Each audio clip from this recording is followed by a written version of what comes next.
kéré, kéré, bonjour, comme les Grecs dans les temps anciens, lorsqu'ils se rencontraient. Car nous nous rencontrons et fort bien au fil de ces récréations, des petites promenades en images, et voilà tant d'heureuses retrouvailles avec vous. Sur ces sentiers, certes un peu folâtres, vous êtes là et très nombreux. Alors nous nous saluons et joyeusement. Vous parlez encore, vous racontez, imaginez vous voir, partagez un moment, c'est le sujet du jour. Un moment, parenthèse du temps, de ce temps qui passe son chemin, qui prend son temps, le temps suspendu aux lèvres des heures, l'instant. Revenons aux pratiques qui nous permettent de gambader en chœur. Sur YouTube, vous pouvez vous abonner en cliquant sur ce bouton, c'est gratuit et c'est fort chaleureux de vous savoir là. Si vous avez bien aimé cette récréation, vous pouvez alors cliquer sur le pouce. Il devient bleu, c'est joli.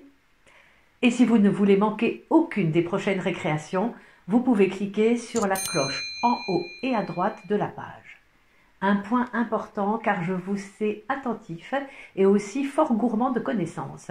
Sous la vidéo elle-même, il y a quelques lignes qui en présentent le sujet. Juste en dessous, il est écrit « plus ». En cliquant sur ce « plus », vous trouverez là la liste des œuvres présentées. Alors, un rendez-vous chaque lundi de ce printemps 2020 et maintenant, récréation. Attendre, attendre, encore attendre. Une belle jeune fille, une fiancée mais abandonnée. Sa dot en effet fut engloutie dans un naufrage et le prétendant s'est éclipsé. Elle a le dos douloureux, elle a brodé toute la journée. Une somptueuse variation chromatique sur cet abandon quasi voluptueux. Dans ce silence, dans cette intimité, elle regarde intensément cette image, une annonciation, Marie, mais elle n'est pas une Marie annoncée et consentante, mais une Marie sans nouvelles et qui s'étire. Lasse, elle est lasse, de son ouvrage au petit point, de ce jardin clos, de la clôture même de sa chambre, lasse de cet écoulement du temps, petite goutte à petite goutte, sur le sol. La souris raconte ce grignotement infime et obsédant. Alors elles travaillent à leurs ouvrages, dans leur maison, bien sages. Il faut peut-être donner quelques conseils pour cette couture. La bonne position pour coudre, être confortablement assise est important pour bien coudre sans fatigue. Installez-vous sur une chaise, devant une table, où vous avez placé votre boîte à couture à portée de la main. Tenez votre ouvrage à bonne hauteur pour ne pas être obligé de vous pencher. Quelquefois, l'utilisation d'un tabouret pour appuyer les pieds aide à trouver la position la meilleure. Les outils indispensables pour faire de la couture sont le dé, le mètre-ruban, la paire de ciseaux moyens à une branche pointue et l'autre à bout de miron, une craie, quelques aiguilles et du fil. Mais si vous prenez goût à la couture, vous aimerez posséder des ciseaux crantés qui évitent quelquefois le surfilage. Il nous semble primordial d'avoir une boîte pour ranger le matériel indispensable à vos travaux d'aiguille. C'est votre boîte à vous.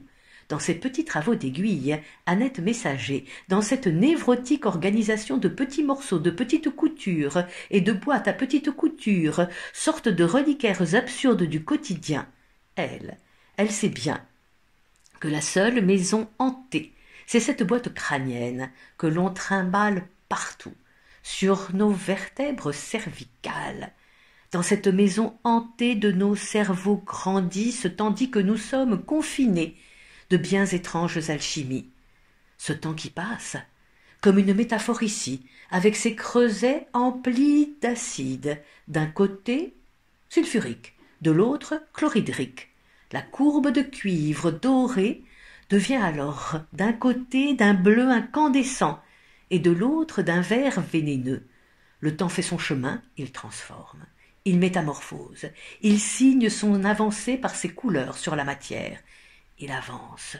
C'est une trajectoire tendue vers un désir, le désir de sortir. Sortir bientôt, alors sur le pas de la porte, l'on regarde dehors. La cour est propre, la servante attentive parle gentiment à une petite fille qui tient son tablier avec précaution, quelques légumes ou son jouet au creux du tissu, son trésor. L'enfance, les enfants sont sages, Il faut attendre. Les jeunes filles se désolent, et l'on entend les soupirs, le bien-aimé est au loin. Au printemps, tu verras, je serai de retour. Le printemps, c'est joli, pour se parler d'amour. Nous irons ensemble voir les jardins refleuris et déambulerons dans les rues de Paris. Mais dis, quand reviendras-tu? Dis, au moins, le sais-tu? Les jeunes filles, les épouses l'attendent lancinantes, et ce temps qui ne sait plus par où passer. Alors, si l'on s'essaye à en faire le portrait de cette attente, de cette suspension du temps, peut-être cette image du but qui semble si loin, de ces lignes interminables, de cet interminable travail, de cet interminable paysage, ce ne sont plus tout à fait des femmes, ce sont juste des formes, des taches, des notes, des reflets admirables. Sans doute, mais si loin le but, si loin ces plaines de riz ou de coton, l'immensité de ces plaines, l'étendue de cette durée, l'amplitude de l'espace, accordée alors, ou plutôt désaccordée à ce temps. Ce temps peut être en suspens. Ce temps est doté de danger, et doté d'un danger comme un colosse qui défie jusqu'au ciel lui-même. Mais il y a là une petite figure humaine minuscule qui avance et qui ose. Il faut tenir. Nous tiendrons. Le danger est là, le danger de l'instant, l'instant juste avant que. Eva Pandora, femme fatale, Pandora, elle a déjà ouvert la boîte, et les malheurs se sont déjà répandus sur le monde. Femme fatale, la pomme est ici une misérable créature masculine. Ève, elle va la croquer, elle va la dévorer, elle va la déchirer. Danger, va-t-elle croquer? Danger, elle va sortir, le juste avant. Sortir de la maison, un panier, quelques fleurs et un petit pot de beurre. Aller dans la forêt, le loup l'attend. La croquera-t-il, ou pas, ou la grand-mère? Nous connaissons l'histoire. Le danger juste avant manifesté, l'ennemi n'est pas loin, déjà sur le pont qui mène au château. Le regard est très sûr. L'épouse fidèle, la bénédiction donnée, le cheval prêt. L'instant d'avant le combat, l'image même du suspens, ici. La solitude, souvent, toujours. Le courage, bien sûr, souvent, toujours. L'homme, les mains sont solides sur les rames, le regard tendu vers le brouillard, cette immense nappe de brouillard qui se lève. Faut-il retourner ou ne pas retourner vers le navire? Non, pas encore. Une lancinante question de responsabilité, de vie et de mort. Pêcher encore un poisson ou deux, mieux nourrir sa famille, oui, mais les crêtes blanches sont ici dangereuses. Les vagues se creusent davantage, l'inquiétude est là. Une horizontale stridente de ce regard entre le navire et l'homme. Il y a l'effroi manifesté par le chaos. Le danger peut être dit aussi autrement, brutal, violent, l'homme fragile, emporté. Le paysage devient alors épique, il devient alors fulgurant. Le danger autrement décrit dans l'instant immédiatement suivant, le drame en suspens toujours. Quelques secondes encore, elle va s'abattre, cette vague scélérate. Comment donner corps aux secondes? Okuzaï trouve. Éparpiller des gouttes, dire les secondes, manifester, les donner à voir, tenter de donner un corps au temps. L'on dit parfois, les jours me glissent au bout des doigts, il me manque un fuseau. S'approche alors la procession des métaphores, les natures mortes et les vanités, ici par exemple 2 blocs de granit reliés par un fil de cuivre, l'édifice de pierre et de métal, c'est-à-dire des matières solides, l'édifice donc, mais qui ne tient ensemble que grâce au corps d'une modeste salade. Elle est vivante, elle est fraîche, elle, la salade plus fragile, précaire, le granit deviendra, c'est le même destin, plus tard, sans doute, mais poussière aussi, quelques méditations à dimension mélancolique, la précarité, la fragilité, la puissance, la solidité pendant ce temps. La salade se fane, l'équilibre se disloque, et nous voici juste avant que le petit bloc ne tombe. Un fait divers, une horreur de ce juste avant confirmée par l'absolue solitude de l'abandon. Sur ce ciel jaune, un navire passe au loin sans rien deviner, et le moment prochain où la tornade va rejoindre la barque et l'homme. C'est la barque de Dante, le voyage de la vie. Inexorable, tragique.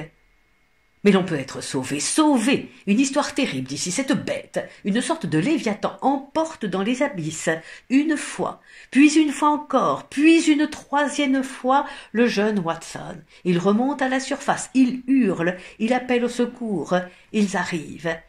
Pour le peintre Copley, le bateau c'est l'église, le port la vie éternelle, les mâts citent la croix du Christ.